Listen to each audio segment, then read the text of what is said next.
ऐसे अपनी फॉर्म होती है फोर्स ऑफ अट्रैक्शन से, है ना। रीज़न क्या होता है बॉन्ड फॉर्मेशन का, ताकि स्टेबिलिटी आ पाए, ताकि मिनिमम एनर्जी एक्वायर कर पाए, और ताकि इनर्ट गैस की कन्फिग्रेशन आ पाए, ठीक है। तो एनर्जी जो अपनी है वो एच एटम की ज़्यादा होती है as compare to H2 molecule, है ना, क्योंकि ये सिंगल एटम है तो अभी ये अनस्टेबल है, इसके पास एनर्जी ज़्यादा है, और H2 वाले की स्टेबिलिटी ज़्यादा है ना। तो जैसे जैसे स्टेबिलिटी अपनी आती जाती है वैसे एनर्जी कम होती जाती है, ठीक है। फिर उसके बाद बॉन्ड फॉर्मेशन में देखें तो स्ट्रॉन्ग बॉन्ड को तोड़ने के लिए 200 किलो जूल पर मोल चाहिए, और वीक बॉन्ड को तोड़ने के लिए 4 से 20 किलो जूल पर मोल चाहिए। स्ट्रॉन्ग बॉन्ड के अंदर आता है inter atomic force of attraction, weak bond के आता है इंटर मॉलिकुलर, ये बात करता है एटॉमिक लेवल पे इसलिए स्ट्रॉन्ग है, ये मॉलिकुलर लेवल पे बात करता है इसलिए वीक है, ठीक है। अब इंटर एटॉमिक में covalent bond, coordinate bond, ionic bond और मेटालिक बॉन्ड, है ना। देन वीक बॉन्ड में हाइड्रोजन बॉन्ड और van der Waals force of attraction. Then number of electron in valence shell अपने कैसे डिसाइड करेंगे, ये ग्रुप 1 है NS1, ग्रुप 2 NH2, यानी 13, 14, 15, 16, 17, 18 ग्रुप, ठीक है। तो इसके वैलेंस शेल में देखेंगे तो NS1 में एक इलेक्ट्रॉन है तो वैलेंस शेल में एक, NH2 में दो। देन ये S सब शेल फुल हो गया, देन P ब्लॉक में एंटर किए तो NH2 के बाद P1, NP1, NP2, NP3, NP4, NP5, NP6, P block भी पूरा, ठीक है। तो यहाँ P ब्लॉक के हिसाब से लिखेंगे, जैसे यहाँ ग्रुप 13 है तो 3 वैलेंस इलेक्ट्रॉन, यहाँ ग्रुप 17 है तो 7 वैलेंस इलेक्ट्रॉन, ठीक है। देन ऑक्टेट रूल अपना ये बताता है कि किसी भी एटम को सबसे ज़्यादा चाहिए होता है कि उसके वैलेंस शेल में 8 इलेक्ट्रॉन फुलफिल्ड हो। तो CH4 है तो 8 इलेक्ट्रॉन बना रहा है ना, 1 2 3 4, है ना। तो इसके नॉन बॉन्डिंग इलेक्ट्रॉन कितने हैं, 0, सबके साथ बॉन्ड बना रखा है, और बॉन्डिंग वाले 8 हैं, है ना। ये 8 इलेक्ट्रॉन है, 1 2 3 4 5 6, 8 इलेक्ट्रॉन के साथ बॉन्ड हैं इसके, बॉन्ड पेयर इसके 4 हैं। Then how to draw structure, अगर पॉजिटिव चार्ज हो तो सेंट्रल एटम से एक इलेक्ट्रॉन रिमूव कर दो, अगर नेगेटिव हो तो 2 केस आते हैं। अगर तो ऑक्सीजन प्रेजेंट है एज अ सराउंडिंग एटम तो उसको एक एक नेगेटिव चार्ज दे दो, अदरवाइज सेंट्रल एटम को अपना नेगेटिव चार्ज दे दो, है ना। जैसे कि SO4 2 माइनस में यहाँ पे 4 ऑक्सीजन थे तो 2 से डबल बॉन्ड बनाया और जो 2 बचे उनमें नेगेटिव चार्ज आ गया था। बाद में ये H2SO4 में बस H ऐड करना था तो समझ गए, है ना। यहाँ पे नेगेटिव चार्ज थे लेकिन H2 था तो H जोड़ दिया। Then when to form coordinate bond, तो जैसे ये NO2 का स्ट्रक्चर है, अपन ने यहाँ पे NO2 का वो बनाया, N पे पास 5 इलेक्ट्रॉन होते हैं, 1 2 3 4 5, है ना। तो 2 ऑक्सीजन रखे यहाँ पे, लेकिन ये स्ट्रक्चर फुलफिल नहीं है क्योंकि ये 9 इलेक्ट्रॉन बना रहा है ना। 9 इलेक्ट्रॉन वैलेंस शेल में हो नहीं सकते। किसी भी सेकंड पीरियड एलिमेंट में लिथियम बेरिलियम बोरॉन से लेकर फ्लोरीन तक सेकंड पीरियड एलिमेंट में 8 से ज़्यादा इलेक्ट्रॉन नहीं हो सकते, है ना। उतनी उनकी औकात नहीं है, क्योंकि अगर हम देखें तो 2s2 2p6 मैक्सिमम यहाँ 8 इलेक्ट्रॉन ही फुलफिल्ड हो सकते हैं, आप 9 नहीं कर सकते, ठीक है। तो इसका एक्चुअल स्ट्रक्चर क्या बनेगा, कोऑर्डिनेट बॉन्ड के हिसाब से यहाँ 1 2 3 4 5 नाइट्रोजन के 5, ऊपर वाला 2 ले गया, और ये नीचे वाले ऑक्सीजन के साथ इसने शेयर कर दिए, है ना, कि इसने बीच पर ला के रख दिए यहाँ कहीं कि तू रख ले, है ना, शेयर किया है मैं सभी। देन इसी को मैं कोऑर्डिनेट बॉन्ड के सॉरी कोवेलेंट बॉन्ड के हिसाब से दिखाऊंगा। तो नाइट्रोजन के रेड वाले इलेक्ट्रॉन नाइट्रोजन के, तो 1 2 3 4 5, तो नाइट्रोजन ने एक इलेक्ट्रॉन जो था वो यहाँ उठा के रख दी, ये जो एक था ये यहाँ ले गया, है ना, इसको ये एक यहाँ ले गया। तो इसने एक इलेक्ट्रॉन दिया तो इसमें पॉजिटिव चार्ज, इसको एक इलेक्ट्रॉन दिया तो इसमें नेगेटिव चार्ज, तो ये कोवेलेंट बॉन्ड बन गई, ये कोऑर्डिनेट बॉन्ड बन गई, ठीक है। वैसे ही यहाँ HNO3 का देख सकते हैं, यहाँ नाइट्रोजन पर 5 इलेक्ट्रॉन थे और O3 3 ऑक्सीजन लगने थे इस पर, तो यहाँ एक ने डबल बॉन्ड बनाया, एक के साथ कोऑर्डिनेट बना लिया और एक के साथ यहाँ सिंगल बॉन्ड, है ना, क्योंकि नीचे H है, ठीक है। फिर कोऑर्डिनेट में प्लस माइनस दिखा देंगे। Then limitations of octet rule, अगर 8 इलेक्ट्रॉन से कम इलेक्ट्रॉन है तो हाइपोवैलेंट, और अगर 8 इलेक्ट्रॉन से ज़्यादा इलेक्ट्रॉन है तो हाइपरवैलेंट, ठीक है। ये डायग्राम याद रखना, 8 के ऊपर गया तो हाइपर, 8 के नीचे गया तो हाइपो, ठीक है। देन ऑड इलेक्ट्रॉन स्पीशीज़ अपनी ये है कि जैसे NO बॉन्ड है तो नंबर ऑफ इलेक्ट्रॉन N में कितने हैं 7, O में है 8, टोटल जोड़ेंगे 15, तो ऑड इलेक्ट्रॉन, ठीक है। देन आते हैं फॉर्मल चार्ज पे, तो फॉर्मल चार्ज पे ओजोन O3 हमारा, ये एक ऑक्सीजन, ये एक ऑक्सीजन, ये एक ऑक्सीजन, ऑक्सीजन के पास कितने होते हैं वैलेंस में 6 इलेक्ट्रॉन, 1 2 3 4 5 6, 1 2 3 4 5 6, 1 2 3 4 5 6, तो ये दोनों डबल बॉन्ड बनाएंगे तो 6 का इसका 7 8 हो जाएगा, तो ये भी स्टेबल, ये वाला ऑक्सीजन भी स्टेबल, ठीक है। लेकिन अगर ये वाला ऑक्सीजन के साथ डबल बॉन्ड बनाएगा तो ये वाला ऑक्सीजन पर 10 इलेक्ट्रॉन हो जाएंगे और 10 अनस्टेबल हो जाएगा, क्योंकि सेकंड पीरियड एलिमेंट 8 ही रखता है, ठीक है। तो ये क्या करेगा, डोनेट कर देगा, है ना, ताकि इसके पास इसको लगे कि 8 है और ये अपनी स्टेबिलिटी इसके साथ मेंटेन रखे। ठीक है। तो चार्ज के हिसाब से देखेंगे तो इस पे इसने दिया है तो इस पे पॉजिटिव, इसने लिया नेगेटिव, प्लस माइनस का चार्ज। फॉर्मल चार्ज देखेंगे, formal charge on A is 0, B पे +1, सी पे -1, ठीक है। देन CO मॉलिक्यूल देखेंगे तो कार्बन के पास 4 होते हैं, ऑक्सीजन के पास 6 होते हैं। तो ऑक्सीजन इसके 2 उठा लेगा, 8 बना लेगा स्टेबल, कार्बन के पास 6 रह जाएंगे। तो ऑक्सीजन के लोन पर डोनेट कर देगा, तो कार्बन के पास 8, इसके पास भी 8। चार्ज के साथ देखेंगे तो माइनस प्लस का बनेगा, है ना, समझ गए। देन HNO3 के स्ट्रक्चर पता है, इस पे प्लस आता है, इस पे नेगेटिव आता है, फॉर्मल चार्ज लिख सकते हैं। देन ऑक्सीजन का देखेंगे तो ऑक्सीजन में 6, अगर ऑक्सीजन डबल बॉन्ड बना रहा है तो ये 6 इलेक्ट्रॉन पहले से हैं, बाजू से उठाएगा 7 और एक 8, तो 8 स्टेबिलिटी है, फॉर्मल चार्ज 0, है ना। देन अगर ट्रिपल बॉन्ड बना रहा है तो 6 तो पहले से थे, तीन तीन एक्स्ट्रा लिया उसने, तो 7 8 9, 9 ज़्यादा है तो एक रिमूव करेगा तो पॉजिटिव चार्ज आएगा, पॉजिटिव चार्ज 8 हो गए फिर, है ना, रिमूव करने के बाद तो पॉजिटिव फॉर्मल चार्ज +1 का आएगा, ट्रिपल बॉन्ड पे +1 का। सिंगल बॉन्ड बनाएगा तो 60 इलेक्ट्रॉन रहेंगे, एक बाहर से लाएगा, 8 इलेक्ट्रॉन हो जाएंगे स्टेबिलिटी के लिए, तो नेगेटिव चार्ज, फॉर्मल चार्ज -1। तो ऑक्सीजन का डबल बॉन्ड पे 0 चार्ज, ट्रिपल बॉन्ड पे +1 और सिंगल बॉन्ड पे -1। नाइट्रोजन ट्रिपल बॉन्ड पे 0 बन जाता है फॉर्मल चार्ज, है ना, क्योंकि नाइट्रोजन के पास 5 और बाहर 3 जिसने 3 बॉन्ड बनाए हैं, तो 6 7 8, तो 8 की स्टेबिलिटी आ गई, 0 चार्ज। अगर 4 बॉन्ड बनाएगा तो 9 इलेक्ट्रॉन आएंगे, एक रिमूव करेगा 8, पॉजिटिव चार्ज आएगा, फॉर्मल चार्ज +1। और अगर डबल बॉन्ड बनाएगा तो 7 इलेक्ट्रॉन, तो एक देंगे, -1 का चार्ज। जैसे ही बोरॉन हमारा BF3 जैसे टाइप के स्ट्रक्चर हैं, बोरॉन का वैलेंस शेल 3 रखता है, फॉर्मल चार्ज 0, 4 बॉन्ड बना रहा होगा तो -1। तो वैलेंस बॉन्ड थ्योरी क्या बताता है कि जब दो एटम्स के वैलेंस शेल एक दूसरे से कनेक्ट करते हैं तो वो एक मॉलिक्यूल फॉर्म करते हैं, है ना। तो बॉन्ड फॉर्मेशन के लिए force of attraction is greater than force of repulsion होना चाहिए, बेसिक सी बात है। देन ये हमारा जो है ये मॉलिक्यूलर और ऑर्बिटल है, ये ओवरलैपिंग के थ्रू बना है। देन ये वाला ग्राफ याद रखना है। तो ऊपर जो है हमारी फोर्स ऑफ रिपल्शन ज़्यादा होती है as compare to force of attraction, नीचे अट्रैक्शन रिपल्शन सेम होती है। फिर थोड़े से ऊपर जाएंगे तो अट्रैक्शन ज़्यादा होती है रिपल्शन से, ठीक है। देन उसके बाद फेस देखेंगे तो ये S ऑर्बिटल है, ये नॉन डायरेक्शनल है, एक लो प्रेजेंट है, पॉजिटिव या नेगेटिव कोई भी हो सकता है इस फेस में, है ना, नॉन डायरेक्शनल है, कहीं डायरेक्शन नहीं है। देन P ऑर्बिटल डायरेक्शनल होता है ना, ऊपर नीचे। ये अभी X एक्सेस में तो मैं इसको PX बोल रहा हूँ, Y में तो PY बोलता, तो तीनों मिलता है PXY PY PZ, है ना। दो लोग प्रेजेंट हैं तो एक पॉजिटिव है तो दूसरा नेगेटिव होगा, दोनों चार्ज प्रेजेंट होते हैं इसमें। देन D ऑर्बिटल के पास 4 लोब होते हैं, 1 2 3 4, है ना। तो ZX में है तो DXZ बोलूँगा, YZ प्लेन में है तो DXY बोल सकता हूँ, DYZ है। और अगर एक्सेस को कट करते हो जाएगा तो DX² - Y², और अगर रिंग बना लेगा तो DZ²। देन पॉजिटिव ओवरलैप पता है, सेम सेम साइड से कनेक्शन होता है।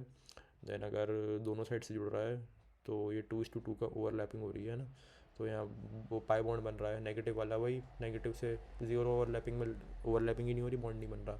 सिग्मा बॉन्ड में हेड ऑन ओवरलैपिंग पड़ेंगे, तो एक साइड से ये आ रहा है, एक साइड से ये आ रहा है, तो 1:1 का ओवरलैप है, सिग्मा बॉन्ड बन रहा है। पाई बॉन्ड में साइडवेज ओवरलैपिंग है, दोनों साइड से आ रहे हैं, 2:2 की ओवरलैपिंग हो रही है, पाई बॉन्ड फॉर्म हो रहा है। स्ट्रेंथ वाइज देखेंगे, सिग्मा बॉन्ड की स्ट्रेंथ ज़्यादा होती है as compare to pi bond, ठीक है। और बॉन्ड लेंथ भी ज़्यादा होती है सिग्मा बॉन्ड की। देन डेल्टा बॉन्ड में देखूंगा तो डेल्टा बॉन्ड हमारे बनाते हैं D ऑर्बिटल, जिसमें 4:4 की ओवरलैपिंग होती है। देख रहे हो, ये चारों लोग जुड़ रहे हैं, तो ये कौन बनाते हैं, DXY और DX² - Y² वाले, ठीक है। देन जो D ऑर्बिटल है हमारा, वो सिग्मा बॉन्ड भी बनाता है, और यहाँ हाँ, और पाई बॉन्ड भी बनाता है ना। D ऑर्बिटल जो सिग्मा सिग्मा ही बनाता है, पाई बनाता है, डेल्टा बॉन्ड भी बनाता है।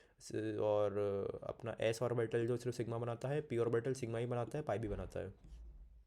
देन आते हैं VACPR थ्योरी पे, वैलेंशियल इलेक्ट्रॉन पेयर रिपल्शन थ्योरी। तो इस पे ये है कि एक पेयर मानो, है ना, और इलेक्ट्रॉन को ऐसे जमाओ कि मिनिमम रिपल्शन आए अपना, है ना। तो पहले आता है AB2 टाइप, जिसमें A अपना सेंट्रल एटम है, B अपने साइड एटम्स हैं। तो A को हमने बीच में रखा, मैक्सिमम डिस्टेंस कब आएगी, जब आप आजू बाजू रख दोगे, ठीक है। तो ये है AB2 टाइप। तो थीटा कितना आता है, 180, ज्योमेट्री बनती है लीनियर। वैसे ही AB3 टाइप में देखेंगे तो A को बीच में रखा और आजू बाजू रखा, ट्राइंगल बना दिया, ठीक है। तो थीटा आता है 120 डिग्री, ज्योमेट्री आती है ट्राइगोनल प्लेनर, ठीक है। ट्राइंगल बन रहा है तो ट्राइगोनल। देन AB4 टाइप पे हमने ट्राइंगल बना दिया पहले तो, है ना, सेंट्रल एटम यहाँ ऊपर रखा, और दूसरा दूसरा साइड एटम ऊपर रख दिया, तो ऐसे पिरामिड बन गया हमारा टाइप, है ना, पिरामिड टाइप का बन गया। तो टेट्राहेड्रल ज्योमेट्री बनती है और थीटा आता है 109 डिग्री 28 मिनट्स, ठीक है। देन AB5 पे देखेंगे तो ऐसे ट्रायंगल बना दो, एक एक एक एक एटम ऊपर एक एटम नीचे, तो हमारा ये ट्रायंगल ट्रायंगोनल बाय पिरामिडल बन गया, है ना, पिरामिड टाइप बन गया अब ये, ठीक है। और ये याद रखना, ये डायग्राम याद है, PCL5 में पूछते हैं ये, है ना, स्ट्रक्चर आ सकता है।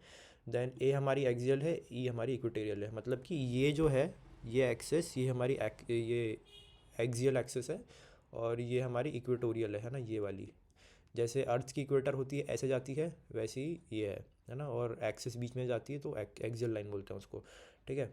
तो एक एक्सियल एटम और एक इक्वेटोरियल एटम के बीच में 90 डिग्रीज बनाता है ये एंगल, 90 डिग्री होता है, जैसे यहाँ पे 90 डिग्री है वैसे इसके 90 डिग्री है ना। और एक्सिस के बीच में 180 डिग्री है, ठीक है। और दोनों इक्वेटोरियल एटम्स के बीच में 120 डिग्रीज है ना, इसके बीच में 120 डिग्री, इसके बीच में 120 डिग्री, और इन दोनों के बीच में एक्सिस और इक्वेटोरियल के बीच में 90 डिग्री, ठीक है। वैसे ही AB6 टाइप देखेंगे तो स्क्वायर बना दो और एक ऊपर एक नीचे, तो ऑक्टाहेड्रल बन जाएगा ये, ज्योमेट्री ऑक्टाहेड्रल, और थीटा सबका 90 डिग्री, एक दूसरे से 90 डिग्री, है ना। ये XCF6 पे पूछ सकते हैं मे बी, है ना। तो ये डायग्राम याद रखना है ऐसे क्रिस क्रॉस सा। देन AB7 तो पेंटागनल बना दो बीच में, एक ऊपर एक नीचे, तो नाम भी इसका पेंटागनल बायपिरामिडल पड़ा ज्योमेट्री का, है ना। और थीटा कितना बनाता है, 72 डिग्री या 90 डिग्री, ये भी याद रखना आ सकता है। Then order of repulsion interaction, सबसे ज़्यादा रिपल्शन किस में होता है, लोन पेयर में, then lone pair bond pair, then bond pair में। न्यू कंसेप्ट हाइब्रिडाइजेशन, हाइब्रिडाइजेशन एक बहुत ही फालतू कंसेप्ट है ना। अकॉर्डिंग टू VBT जब हमने CH4 बना रहे थे, तो CH4 में जब कार्बन ग्राउंड स्टेट पे था तो उसको H4 जोड़ने के लिए इनकम्प्लीट ऑर्बिटल बनाते थे, तो एक्साइटेड स्टेट में गया, एक ऑर्बिटल अपना एक एटम एक इलेक्ट्रॉन अपना यहाँ भेजा, तो यहाँ पे एक्साइटेड स्टेट में आया। देन एटम्स आए हाइड्रोजन के, एक एक करके ऐड हुए, है ना, तो ओवरलैपिंग हुई, और टू डिफरेंट ओवरलैपिंग हुई, एक तो इन दोनों की SS, देन ये दूसरा SP, है ना, SS की हुई, और एक SP की हुई, तो टू डिफरेंट ओवरलैपिंग थी, तो दो डिफरेंट बॉन्ड लेंथ भी आनी चाहिए थी। लेकिन हमने देखा कि CH4 की सारी बॉन्ड लेंथ तो सेम है, तो हमको पता नहीं कैसे बना, तो उसके बाद इजाद हुआ हाइब्रिडाइजेशन का। हाइब्रिडाइजेशन कुछ नहीं है, इंटरमिक्सिंग ऑफ ऑर्बिटल है। जैसे कि यहाँ पे एक एस ऑर्बिटल है, एक पी ऑर्बिटल है, तो ये दोनों कंबाइन करेंगे, और ये यहाँ पे 3 है, यहाँ पे 1 है, दोनों मिलकर 4 ऑर्बिटल बनाए, है ना। ये S और एक P कंबाइन किया तो SP3 बना हमारा, क्योंकि यहाँ P3 था तो P3 लिखा हमने, है ना। तो 4 SP3 हाइब्रिड ऑर्बिटल्स बने, तो उसके बाद ये हुआ, है ना।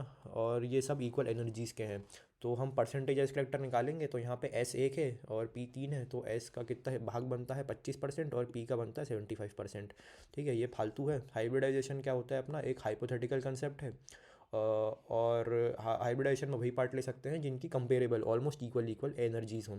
Then number of hybrid orbital हमेशा इक्वल होंगे नंबर ऑफ एटॉमिक ऑर्बिटल, है ना, बिफोर हाइब्रिडाइजेशन, जितने थे उतने ही हमारे बाहर निकलेंगे हाइब्रिडाइजेशन करने के बाद। देन ऑल 3 टाइप के ऑर्बिटल हमारे पार्ट ले सकते हैं जिनके पास पेयर ऑफ इलेक्ट्रॉन हो, या फिर वो अनपेयर्ड हो, या फिर वो कम्प्लीटली एम्प्टी भी हो, है ना। पेयर्ड हो, अनपेयर हो या एम्प्टी हो, तीनों हाइब्रिडेशन पार्ट लेंगे, ठीक है। देन उसके बाद किसी भी हाइब्रिड ऑर्बिटल को हम दिखाते हैं ऐसे, और जो बिगर लोब है वो उससे हमारी बॉन्डिंग होती है ना। देन स्टेरिक नंबर हमारा होता है lone pair plus surrounding atom, तो जिसका स्टेरिक नंबर 2 है वो बनाता है SP, है ना। SP का क्या ज्योमेट्री होती है, लीनियर कितना बनाता है 180 डिग्री। देन अगर स्टेरिक नंबर 3 है तो यानी कि SP2 geometry trigonal planar, theta हमारा 120। अगर S4 है तो SP3 टेट्राहेड्रल और 109 28 मिनट्स। अगर 5 है तो SP3D और ट्राइंगल बायपिरामिडल 120 या 90 डिग्री। 6 है तो ऑक्टाहेड्रल SP3D2 और 90 डिग्री। 7 है तो SP3D3 पेंटागनल बायपिरामिडल 72 या 90 डिग्री, ठीक है। देखेंगे परसेंटेज एस कैरेक्टर की, तो ऑर्बिटल वाइज देखेंगे तो अगर पहले एस ऑर्बिटल लिया तो परसेंटेज एस कैरेक्टर हमारा 100% होगा, ठीक है। और जो एस ऑर्बिटल है वो न्यूक्लियस के बहुत करीब रहता है ना, इलेक्ट्रॉन्स को चिपका के रखता है न्यूक्लियस से। देन पी ऑर्बिटल देखेंगे तो ये लंबा सा बनेगा, क्योंकि पी ऑर्बिटल जो है न्यूक्लियस से दूर रहता है हमारा, इसलिए वो दूर बनता है, लंबा बनता है, ठीक है। तो 0% एस कैरेक्टर, क्योंकि एस तो है नहीं। देन एस और पी को मिक्स कर दिया, एस पी बना, तो 50% एस कैरेक्टर।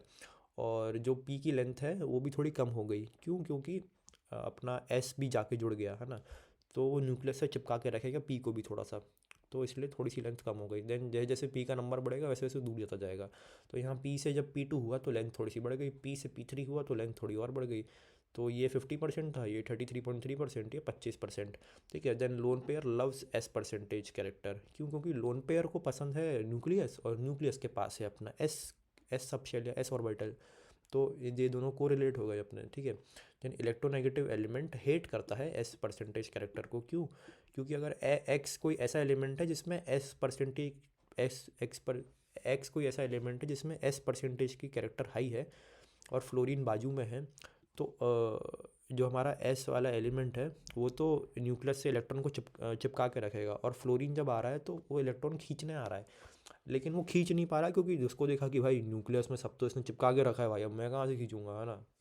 तो नहीं खींच पाएगा। लिया NH3 का स्टेरिक नंबर निकाला, तो lone pair plus surrounding atom, है ना।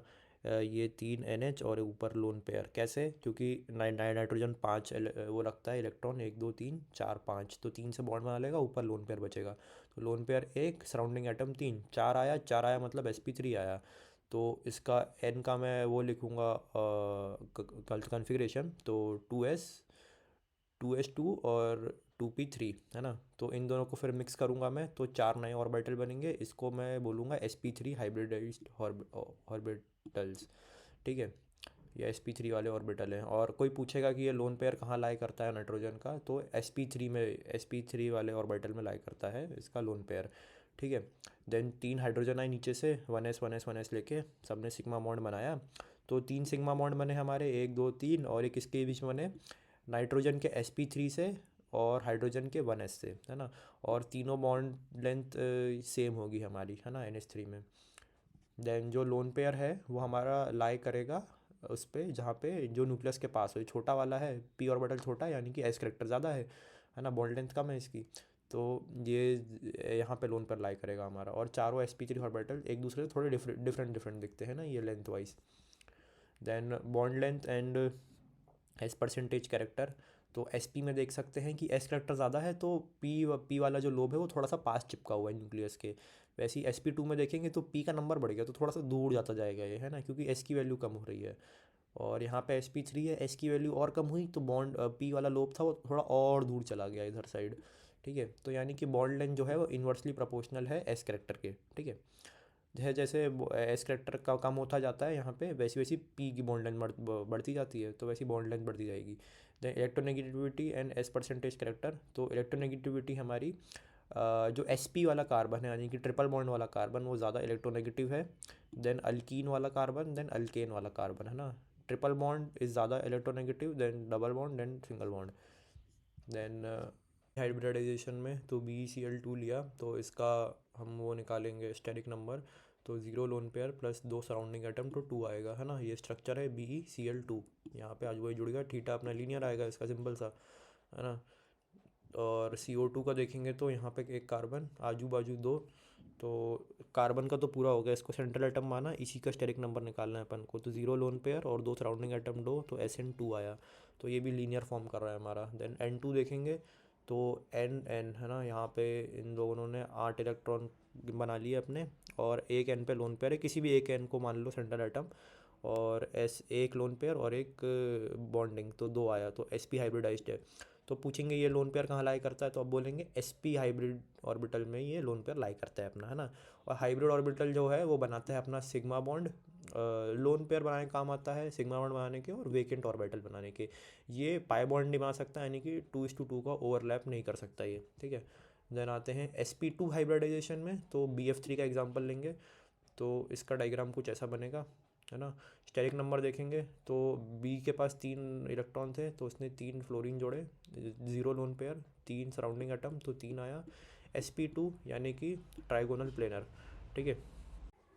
देन इसको और अच्छे से एक्सप्लेन करूँगा, तो बोरोन का जो 2s ऑर्बिटल है वो, और फ्लोरीन के 2p ऑर्बिटल है वो, तो ये दोनों कंबाइन करके sp2 हाइब्रिड ऑर्बिटल बनाएंगे अपने, ठीक है। टोटल 4 होने चाहिए, 1 2 3 और नीचे का एक, तो एक जो खाली ऑर्बिटल है वो ऊपर चला जाएगा, अलग हो जाएगा, उसको बोलेंगे प्योर एटॉमिक ऑर्बिटल। और उसको डायग्राम में ऐसे शो करेंगे खाली, उसको बोलते हैं वेकेंट पी ऑर्बिटल, ठीक है। और बोरोन और फ्लोरीन का जो बॉन्ड बना वो sp2 ऑफ बोरोन से लेके 2p ऑफ फ्लोरीन से बना, फ्लोरीन तक बना। देन sp3 हाइब्रिडाइजेशन में हम एग्जांपल लेंगे NH4+ का, है ना। तो NH4+ में नाइट्रोजन के पास 5 इलेक्ट्रॉन है, तो 4 से हाइड्रोजन की बॉन्डिंग कर ली, एक पॉजिटिव चार्ज ले लिया उसने, तो लोन पेयर है नहीं, तो स्टेरिक नंबर आएगा 0+4 का। तो 4 हमारी क्या दिखाती है, sp3 यानी कि टेट्राहेड्रल, ठीक है। देन HCO4 में 8 इलेक्ट्रॉन होते हैं और 8 के साथ ऑक्सीजन बना लिए, 4 ऑक्सीजन से 4 ऑक्सीजन के bond, 0 lone pair, steric number 0+4 का बनेगा, तो 4sp3 यानी कि टेट्राहेड्रल। और टेट्राहेड्रल का थीटा क्या होता है, 109 28 मिनट्स, ठीक है। देन HCO3 देखेंगे तो O3 में 3 ऑक्सीजन लगे और एक लोन पेयर बचा। SN आया अपना 1+3 का 4 यानी कि sp3 यानी कि ज्योमेट्री तो टेट्राहेड्रल, शेप हमारी पिरामिडल, शेप देखने के लिए लोन पेयर को ढक दो तो पिरामिडल बन जाता है। देन NH3 देखेंगे तो NH3 में 3 बॉन्ड H के साथ एक लोन पेयर, तो SN बनेगा हमारा 1+3 का, तो ज्योमेट्री टेट्राहेड्रल, शेप वही पिरामिडल। देन H2O का देखेंगे तो 2 लोन पेयर O के और 2 H के साथ बॉन्डिंग, तो 2+2 का तो 4। अब बनाएगा तो ये भी अपना टेट्राहेड्रल, लेकिन शेप देखेंगे तो लोन पेयर ढकने के बाद बेंट बचेगा, है ना, रॉडली बेंड कर दी। एंड OH- का देखेंगे तो O पे 3 लोन पेयर बन रहे हैं, एक और H के साथ बॉन्डिंग, तो 3+1 का तो 4 बनाएगा, ये भी ज्योमेट्री टेट्राहेड्रल। शेप देखेंगे सब हट जाएगा लोन पेयर और लीनियर बचेगा। देन आता है sp3d हाइब्रिडाइजेशन, इसका एग्जांपल PCl5 है।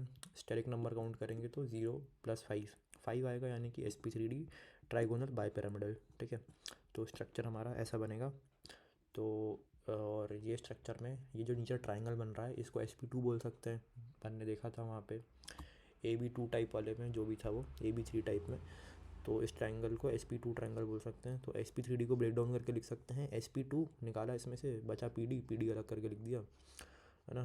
तो sp2 वाले जो हैं ये इक्वेटोरियल बॉन्ड्स हैं, इक्वेटोरियल रीजन पर लाई कर रहे हैं, तो इक्वेटोरियल बॉन्ड्स। देन ये pd वाले, ये स्ट्रेट लाइन है pd, तो ये एक्सियल बॉन्ड बोलते हैं इनको, ठीक है। इनमें परसेंटेज एस करेक्टर 0 है क्योंकि एस तो है ही नहीं इसमें।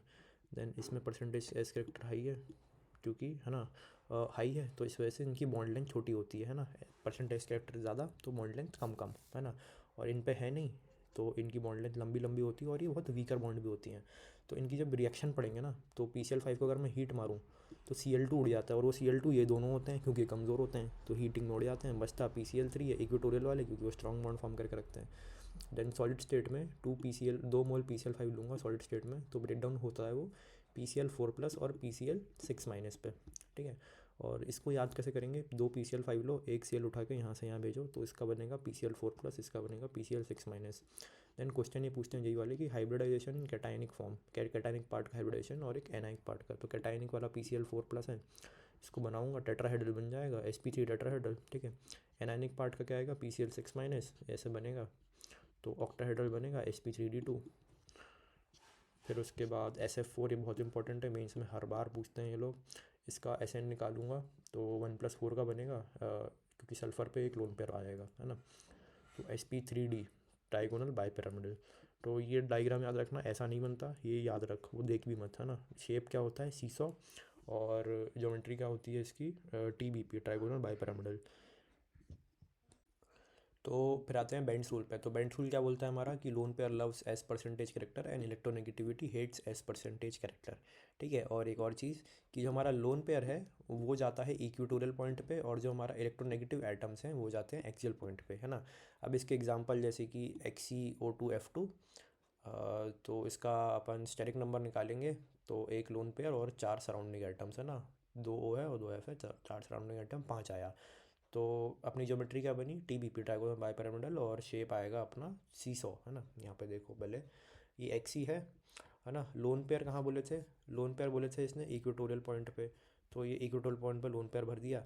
और इलेक्ट्रोनेगेटिव एटम एक्सियल पॉइंट पे बोले थे, एक्सियल पॉइंट पे ऊपर एक F एक नीचे F, है ना, और बचे O इसने इक्वेटोरियल पॉइंट पे लगा दिए, ठीक है। और शेप देखेंगे तो सीसॉ बनेगा, रोल पर हटा दूंगा सीसॉ बन जाएगा। वैसे ही सिमिलरली PCl3F2, तो ज़्यादा इलेक्ट्रोनेगेटिव वाला हमने एक्सियल पे लगा दिया, बाकी के बचे Cl इक्वेटोरियल पे। देन PCl2F3 में ये 2F तो एक्सियल पे, बचे 2 Cl इक्वेटोरियल पे, और एक जो F बचा था वो मजबूरन हमको इक्वेटोरियल पे लगाना पड़ा, और कहाँ लगाते हैं ना। देन CiF3 और XeF3 का, है ना। तो इसका ऐसे निकालेंगे तो 2 लोन पेयर और तीन तीन एफ के, तीन ये सराउंडिंग एटम वाले, तो 5 TBP, तो sp3d। ठीक है। तो ये बनाएंगे अपन, तो इक्वेटोरियल पॉइंट पे लोन पेयर डाल दो, बाकी सब एक्सियल पे, है ना। और I3- का स्ट्रक्चर देखेंगे तो एक आई के पास 7 इलेक्ट्रॉन होता है, वो बाकी के 2 आई बुलाएगा, एक एक इलेक्ट्रॉन, तो ऐसे लीनियर सा शेप बनेगा हमारा। ठीक है। और ऐसे निकालेंगे तो ऐसे ज्योमेट्री देखने में तो TBP लगेगी, लेकिन शेप हमारा लीनियर आएगा। ठीक है।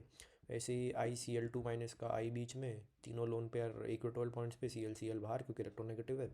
वैसे ही XeF2 में FF बाहर, बाकी तीनों लोन पेयर बाहर, है ना। तो ये तीनों लीनियर पे आते हैं हमारे।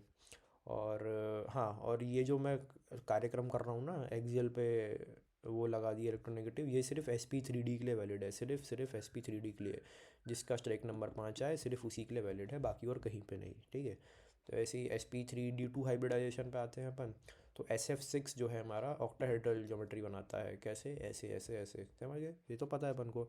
ये एक्स प्लेन में है, ये वाई प्लेन में है, और ये जेड प्लेन में है। क्यों? क्योंकि इन दोनों का 90 डिग्री एंगल है बीच का, और इन दोनों का 90 डिग्री एंगल है बीच का। तो अपन बोल सकते हैं ये इस एक्सेस में है।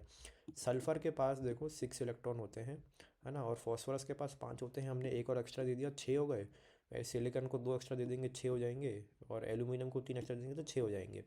तो ये सब सल्फ़र जैसे ही हो गए। अब सल्फ़र जैसे हो गए तो ये सारे सेम ही स्ट्रक्चर बनाएंगे।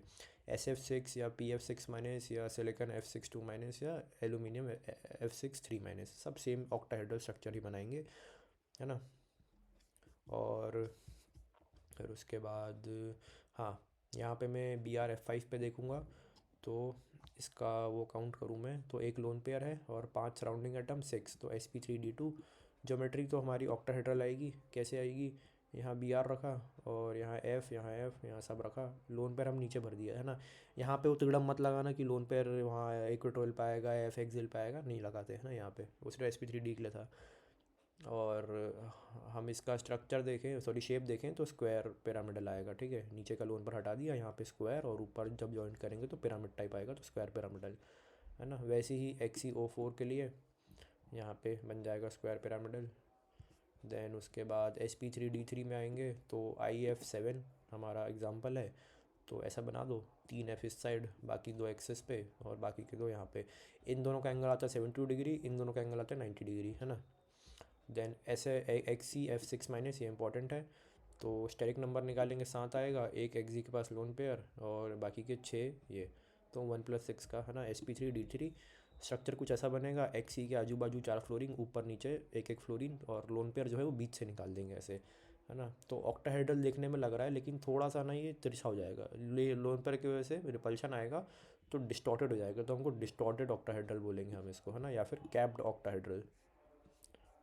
देखेंगे हाइब्रिडाइजेशन इन ऑड इलेक्ट्रॉन स्पीशीज़। तो इसमें अपन को एक चीज़ बता दूँ कि साइड एटम की इलेक्ट्रोनेगेटिविटी अगर 2.5 या 3 से ज़्यादा है, तो हमको एक जो अनपेयर्ड इलेक्ट्रॉन है उसको as a lone pair count करना है। मतलब कि जैसे यहाँ पे CH3 है, तो सी कार्बन के पास 4 बॉन्ड है, तो 3 बना ली उसने, एक अनपेयर्ड रह गया, है ना। लेकिन हाइड्रोजन की इलेक्ट्रोनेगेटिविटी 3 से कम है या 2.5 से कम है, तो लोन पेयर इसको नहीं मानेंगे हम, है ना। तो स्टेरिक नंबर में लोन पेयर पे 0 और सराउंडिंग एटम 3 पे है, तो 3 लिखेंगे। ठीक है। तो 3 का मतलब sp2 हाइब्रिडाइजेशन, sp2 का मतलब ट्राइगोनल प्लेनर, और ये जो अनपेयर्ड इलेक्ट्रॉन है ये इसके p ऑर्बिटल पे है। ठीक है। देन CF3 में देखेंगे तो कार्बन के पास 4 इलेक्ट्रॉन है, तो 3 F से बॉन्ड बनाया और एक ये रह गया। ठीक है। लेकिन इसका सराउंडिंग एटम जो है उसकी इलेक्ट्रोनेगेटिविटी 2.5 या 3 से ज़्यादा है, इसलिए ये जो एक अनपेयर्ड इलेक्ट्रॉन है इसको मैं लोन पेयर की तरह काउंट करूँगा। ठीक है। तो स्टेरिक नंबर में ये जो एक है इसको लोन पेयर की तरह, और 3 बॉन्डिंग है तो 3 और 4 आया, तो sp3 अपना टेट्राहेड्रल ज्योमेट्री आई, और शेप आई अपनी पिरामिडल। ठीक है। सिमिलरली फॉर NO2 का साइड एटम हमारा O है, और इसकी इलेक्ट्रोनेगेटिविटी 3 से ज़्यादा आती है। तो ये जो एक इलेक्ट्रॉन बचा है नाइट्रोजन का, इसको मैं as a lone pair count करूँगा, तो 1+2 का आएगा तो 3 यानी कि sp2। ठीक है। देन आइसो स्ट्रक्चरल स्पीशीज़ मतलब से जो सेम स्ट्रक्चर बनाए। CH4 अगर टेट्राहेड्रल बना रहा है यहाँ पे, तो CCl4 का भी टेट्राहेड्रल बनता है ना। उस कंपेयर करने के लिए स्टेरिक नंबर निकाल लिया करो तो दिख जाएगा, है ना। लोन पेयर है नहीं यहाँ पे, लोन पेयर नहीं है, 4 अटैच्ड एटम है तो टेट्राहेड्रल बन रहा है यहाँ पे। ठीक है। तो डायरेक्ट याद रख लेना आइसो स्ट्रक्चर के लिए CH4 और CCl4, है ना। देन आइसो इलेक्ट्रॉनिक स्पीशीज यानी कि जिनमें सेम नंबर ऑफ इलेक्ट्रॉन्स हो। आइसो यानी सेम, इलेक्ट्रॉन मतलब इलेक्ट्रॉन्स, सेम इलेक्ट्रॉन्स। तो CH4 में 10 इलेक्ट्रॉन्स हैं तो NH4+ में भी 10 इलेक्ट्रॉन्स हैं। और सरप्राइजिंगली ये अपने सेम स्ट्रक्चर भी बनाते हैं, ये भी टेट्राहेड्रल बना रहा है और ये भी अपना टेट्राहेड्रल बना रहा है। Then number of P pi bond और पी पाई बॉन्ड। तो अपना S ऑर्बिटल तो पाई बॉन्ड बनाता नहीं है, पी बॉन्ड, पी वाला जो ऑर्बिटल है वो पाई बॉन्ड बनाता है और डी वाला भी बनाता है ना। और पीरियड नंबर 2 में भी S ऑर्बिटल तो कभी अपना बनाता नहीं है पाई बॉन्ड, पी ऑर्बिटल बनाता है, लेकिन डी ऑर्बिटल बनाता नहीं है क्योंकि डी ऑर्बिटल पी ब्लॉक में आता ही नहीं है। जो पीरियड नंबर 2 है वो पी ब्लॉक में आता है, तो वहाँ पे डी ऑर्बिटल आता ही नहीं, एस और पी में ही ख़त्म हो जाता है, तो डी का कोई चांस नहीं है, सिर्फ पी बनाता है। और पीरियड नंबर 2 के ऊपर जाएंगे हम तो वहाँ पे पी भी पाई बॉन्ड बनाएगा और डी भी पाई बॉन्ड बनाएगा और एस तो बनाता ही नहीं है। ठीक है। तो मतलब ये है इसका कि सेकेंड पीरियड एलिमेंट में जो भी है वो सब पी पाई बॉन्डिंग के थ्रू ही बने हैं, है ना। जैसे कि यहाँ पे कार्बन कार्बन में ले लूँ तो ये अगर sp2 हाइब्रिडाइज्ड है यहाँ पे, तो ये पी पाई बॉन्ड है यहाँ पे, जिसमें से एक बॉन्ड हमारी सिग्मा बॉन्ड है और एक पाई बॉन्ड है। ठीक है। वैसे ही कार्बन नाइट्रोजन नाइट्रोजन नाइट्रोजन, यहाँ पे देखो एक सिग्मा बॉन्ड है, बाकी की ऊपर की 2 पाए है, यानी कि 2 पी पाई बॉन्डिंग के थ्रू बनाए है। ठीक है। फिर उसके बाद SO3 का अगर मैं देखूँगा तो SO3 की मैं हाइब्रिडाइजेशन निकालूंगा तो S की हाइब्रिडाइजेशन यहाँ sp2 निकल के आएगी, है ना। उसका वो निकाल लेंगे स्टेरिक नंबर, sp2 निकल के आएगा, 0 लोन पेयर, 3 बॉन्डिंग है ना। तो यहाँ पे sp2 लिख दिया अपन ने ये। फिर उसके बाद ये पता है एक सिग्मा है एक पाई है, एक सिग्मा एक पाई है, तो यहाँ पे 3 सिग्मा है, यानी कि ये 3 तो अपने सिग्मा बॉन्ड हो गए। कैसे हो गए? ये तीनों इंटरमिक्स हुए, 3sp2 हाइब्रिड ऑर्बिटल बनाया इनने, फिर 3 सिग्मा बॉन्ड बनाया। हाइब्रिड ऑर्बिटल का काम यही था कि वो सिग्मा बॉन्ड बनाता था, लेकिन यहाँ पे 3 पाई भी है ना। तो यहाँ पे अगर मैं देखूँ तो यहाँ मैं एक बार S लिख चुका हूँ, 2 बार P लिख चुका हूँ, एक बार P और लिख सकता हूँ, है ना। और 3 बार D और लिख सकता हूँ मैं, ऐसे ही लिख सकते हैं, 1 P 3 P 3 D, है ना। तो 3 पाई बॉन्ड है तो मैं 3 बार और लिखूँगा, तो P+D+D। ठीक है। अब मैं S के यहाँ पे, अभी क्या हो गया, हाँ, अब मैं S के यहाँ पे वो लिख सकता हूँ, ये जितने ऑर्बिटल हैं ये P के, ये S के ऑर्बिटल है यहाँ पे, है ना। और हमारा जो सराउंडिंग एटम है वो है O हमारा सराउंडिंग एटम है, और O के पास तो सिर्फ P ऑर्बिटल होता है। तो इन सबको इंटरमिक्स कराओ तो एक पी पाई बनेगा, 2 डी पाई बनेंगे, है ना। यहाँ पे 2 डी पाई और एक पी पाई, तो ये बन गया। ठीक है। फिर SO2 का देखूँगा मैं तो S का स्टेरिक नंबर निकालूंगा तो 1+2 के हिसाब से sp2 निकल के आएगा यहाँ पे। ठीक है। तो sp2 लिखा मैंने। फिर उसके बाद देखूँगा तो 2 पाई बॉन्ड है यहाँ पे, एक ये, है ना। तो P+D, एक P रह गया था और एक D लगा दो तो आ जाएगा। देन ये हमारे सल्फ़र के ऑर्बिटल्स हैं, P और D, और सराउंडिंग एटम O था तो उसके दोनों के P ऑर्बिटल आएंगे क्योंकि P ही होते हैं सेकंड पीरियड में। तो इनको कंबाइन करेंगे तो पी पाई और डी पाई डी पाई पी पाई, है ना, ये आ गया। फिर वैसे ही H2SO4 का निकालूंगा तो स्टेरिक नंबर के हिसाब से sp3 आएगा। तो sp3 में पहले तो sp3 लिख लूँगा मैं, फिर यहाँ पाई बॉन्ड काउंट करूँगा तो 1 2 3, सॉरी ये डबल बॉन्ड में, हाँ, एक ये और एक ये 2, तो यहाँ पे 3 P हो चुके हैं तो 2 D लिखेंगे अपन, 2 D आए। अब ये दोनों सल्फ़र के हैं, ये दोनों D, है ना। तो हाँ, ये दोनों सल्फ़र के D ये रहे, ऑक्सीजन के पास पी पाए, तो 2 डी पाई बॉन्ड बनेंगे हमारे। ठीक है। बॉन्ड एंगल बिटवीन 2 बॉन्ड्स अपन कैसे कंपेयर करेंगे, तो पहले तो वो मॉलिक्यूल जिनके पास लोन पेयर नहीं है ना, तो उनको हम फॉलो करेंगे हाइब्रिडेशन से। हाइब्रिडेशन मतलब जैसे बोलते थे ना कि sp है तो 180 होगा, sp2 है तो 120 होगा, sp3 है तो 109 डिग्री होगा। अब इसमें एक ट्रेंड नोटिस कर कि जैसे जैसे S की क्वांटिटी कम होते जा रही है ना, S कैरेक्टर कम होता जा रहा है, वैसे वैसे थीटा भी कम होता जा रहा है हमारा, 180 से 109 पे आ गया, है ना। तो यानी कि एस परसेंटेज का character directly proportional to theta उन मॉलिक्यूल्स के जिनके पास लोन पेयर नहीं है, ठीक है ना। जैसे कि यहाँ पे देखें अपन तो CO2 के पास कोई लोन पेयर नहीं है, इन तीनों क्वेश्चन में किसी के पास कोई लोन पेयर नहीं है। सबका SN निकालेंगे, इसका SP आया, इसका SP2, इसका SP3 आया। सबसे ज़्यादा एंगल ये बनाएगा क्योंकि इसके पास एस परसेंटेज का कैरेक्टर ज़्यादा है। देन इन तीनों में ये तीनों SP3 बना रहे हैं, सबका एंगल भी सेम होगा 109 डिग्री। देन इनमें देखो BF3 BCl3 BR3 है ना, ऐसा लगेगा कि BR3 सबसे बड़ा है, सबसे छोटा है, एंगल में फ़र्क आएगा, लेकिन इनकी हाइब्रिडाइजेशन सेम है SP2 और बिना लोन पेयर के हैं ये, गिवन दैट तो 120 डिग्रीज। देन वो मॉलिक्यूल जिनके पास लोन पेयर हैं वो जनरली उनका हाइब्रिडाइजेशन सेम ही दिया होता है, ऐसे अलग नहीं लिखते। तो पहला अपन को चेक करना है कि नंबर ऑफ़ लोन पेयर अगर ज़्यादा है तो बॉन्ड एंगल कम होगा क्योंकि रिपल्शन होगा तो बेंड हो जाएगा वो। देन चेक करना है size of central atom, size of central atom अगर ज़्यादा है तो बॉन्ड एंगल कम होगा, वो दबा देगा नीचे की तरफ। देन अगर साइज़ ऑफ साइड एटम ज़्यादा है तो बॉन्ड एंगल बढ़ेगा, है ना, जैसे BR बड़े साइज है एज़ कम्पेयर टू CL तो फैलेंगे रिपल्स मार के। साइज़ ऑफ साइड एटम ज़्यादा तो बॉन्ड एंगल ज़्यादा, अगर इलेक्ट्रोनेगेटिविटी ऑफ साइड एटम ज़्यादा है तो थीटा कम है ना। क्यों? क्योंकि NH3 और NF3 में देखें तो NH के कंपैरिजन में नाइट्रोजन ज़्यादा इलेक्ट्रोनेगेटिव है, तो इसके भी इलेक्ट्रॉन ही अपनी तरफ खींच लेगा, इसके भी खींच लेगा। तो ये दोनों तीनों लोन पेयर ये तीनों रिपल्स मारेंगे और एंगल फैल जाएगा रिपल्सन की वजह से। As compare to NF3 F खींच के रखेगा और डिस्टेंस इनके बीच में ज़्यादा है ना, तो ये उतना रिपल्स नहीं मारेंगे और थीटा कम हो जाएगा या मेंटेन रहेगा। तो जैसे क्वेश्चन आया था OF2 और H2O में थीटा कंपेयर करना है, तो किसका थीटा 104 डिग्री से ज़्यादा आएगा, तो वो आएगा अपना H2O का, है ना, क्योंकि H का इलेक्ट्रोनेगेटिव कम है और O के पास सारे लोन पर आएंगे तो रिपल्स मारेंगे और H फैल जाएंगे। ड्रैगो कंपाउंड कौन से होते हैं? वो कंपाउंड जो हाइब्रिडाइजेशन नहीं करते, और वो कौन से कंपाउंड होते हैं? नाइट्रोजन और ऑक्सीजन फैमिली के, है ना। तो यहाँ पे लिखा है नो हाइब्रिडाइजेशन, ऐसे याद रखना है अपन को। ड्रैगो कंपाउंड कौन से होते हैं? No hybridization. तो N इसमें नाइट्रोजन है, O ऑक्सीजन है, और नाइट्रोजन ऑक्सीजन फैमिली के जो हाइड्राइड है ना, वो नहीं करते। तो HY को हाइड्राइड मान लो, तो नाइट्रोजन ऑक्सीजन के जो हाइड्राइड है वो शो नहीं करते हाइब्रिडाइजेशन, जैसे कि PH3 ASH3 SBH3 H2S H2SE H2TE। Nitrogen और ऑक्सीजन के एलिमेंट्स पकड़ो, उसमें H2H3 लगाते जाओ, हो जाएगा, है ना, कोई दिक्कत नहीं है। अब bond length, number of shell जितने ज़्यादा होंगे उतनी ज़्यादा बॉन्ड लेंथ होगी, है ना, जितनी ज़्यादा बॉन्ड लेंथ होगी बॉन्ड लेंथ उतनी कम होगी। अब बॉन्ड ऑर्डर जैसे इसकी 3 आएगी क्योंकि ट्रिपल बॉन्ड है, इसकी 2 आएगी क्योंकि डबल बॉन्ड है। बॉन्ड ऑर्डर मतलब नंबर ऑफ बॉन्ड्स, ठीक है। तो यहाँ पे तीन, एक डंडी के 3 टुकड़े किए भाई, तो बॉन्ड लेंथ ऐसी कम हो गई, ऐसे याद रख लो, है ना। देन बॉन्ड लेंथ हमारी इसकी, हाँ ये फेमस क्वेश्चन है H2O2 और O2F2 का पूछ लेते हैं, इसमें कंपेयर करो बॉन्ड लेंथ। तो O के पास तो 2 लोन पेयर, इसके पास भी 2 लोन पेयर, और O और H में O ज़्यादा इलेक्ट्रोनेगेटिव है तो O भी इसके इलेक्ट्रॉन खींच के रखेगा।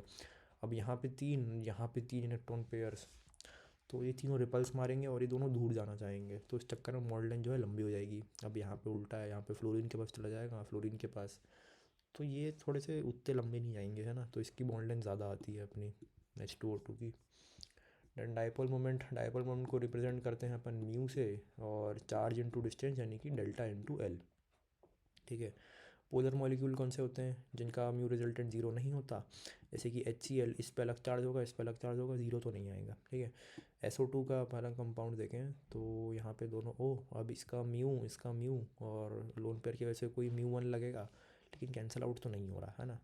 तो नॉन पोलर, है ना, तो इसी वजह से ये पोलर मॉलिक्यूल है। देन नॉन पोलर में म्यू रिजल्टेंट जीरो, तो SO3 देखेंगे अपन, तो यहाँ पे हो, यहाँ पे हो, यहाँ पे हो, तो इसका म्यू, इसका म्यू, इसका म्यू, ये दोनों 120 डिग्री में है, तो यहाँ से एक और म्यू निकलेगा, दोनों कैंसिल आउट हो जाएंगे, तो ये म्यू रिजल्टेंट जीरो आ जाएगा हमारा। देन ऐसा सेंट्रल एटम जिसके पास कोई लोन पेयर नहीं है वो नॉन पोलर है तो म्यू रिजल्टेंट जीरो, ठीक है। अब इसमें 2 टाइप आते हैं, लीनियर वाले और सिमेट्रिकल ज्योमेट्री, ये सभी नॉन पोलर है हमारे, है ना। देन वो सेंट्रल एटम जिसके पास एक लोन पेयर हो वो पोलर मॉलिक्यूल में आता है, उसका म्यू रिजल्टेंट जीरो नहीं होता। और इसके 2 टाइप हैं, एंगुलर और अनसिमेट्रिकल, है ना, SnCl2 PbCl2 फलाना ढिमकाना।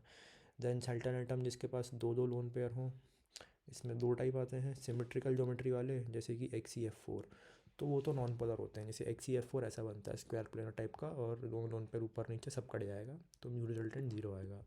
दैन अनसिमेट्रिकल वाले में H2O2 या फिर H2S, ये पोलर मॉलिक्यूल होते हैं ना, इनका अनसिमेट्री फॉर्म करते हैं, तो कट नहीं रहे ना, वेक्टर्स कट डाउन नहीं हो रहे। देन ऐसा सेंट्रल एटम जिसके पास 3 लोन पेयर है वो तो नॉन पोलर मॉलिक्यूल होता है, ठीक है। जैसे I3-, ये तो स्ट्रेट है, तो पूरा कट डाउन वेक्टरली XCF2 या ICl2-, ठीक है। और फिर जैसे बोल दिया कि NH3 वर्सेस NF3 का म्यू कंपेयर करके बताओ, है ना, डाइपोल मोमेंट। तो NH3 का डायग्राम बनाया, NF3 का डायग्राम बनाया, बना sp3 ही, लेकिन होगा क्या कि नाइट्रोजन इलेक्ट्रॉन नेगेटिविटी की वजह से खींच कर रखेगा इसके इलेक्ट्रॉन पेयर्स, तो सारा म्यू रिजल्टेंट ऊपर की डायरेक्शन में, है ना, यहाँ से ऊपर, यहाँ से ऊपर, यहाँ से ऊपर, और ये तो है ही ऊपर, सब ऊपर एक डायरेक्शन में, तो ये जुड़ते चले जाएंगे। और यहाँ पे NF3 में फ्लोरीन के पास भी, फ्लोरीन के पास जाएगा, फ्लोरीन के पास जाएगा, फ्लोरीन के पास जाएगा, और ये ऊपर जा रहा है, तो ये कट डाउन हो जाएगा, तो इसका म्यू रिजल्टेंट कम आएगा, इसका ज़्यादा आएगा, तो मतलब इसका डाइपोल मोमेंट ज़्यादा है, ठीक है। तो इसको रिवाइज करूँ मैं, तो वो सेंट्रल एटम जिसके पास कोई लोन पेयर नहीं है उसका 0, जिसके पास एक लोन पेयर है वो पोलर है तो उसका नॉट ज़ीरो। देन जिसके पास 2 है उसके 2 केसेज हैं, XCF4 टाइप के जो सिमेट्री हैं वो तो नॉन पोलर, जिसके पास अनसिमेट्री है वो पोलर। देन जिसके पास 3 लोन पेयर है वो नॉन पोलर, ठीक है।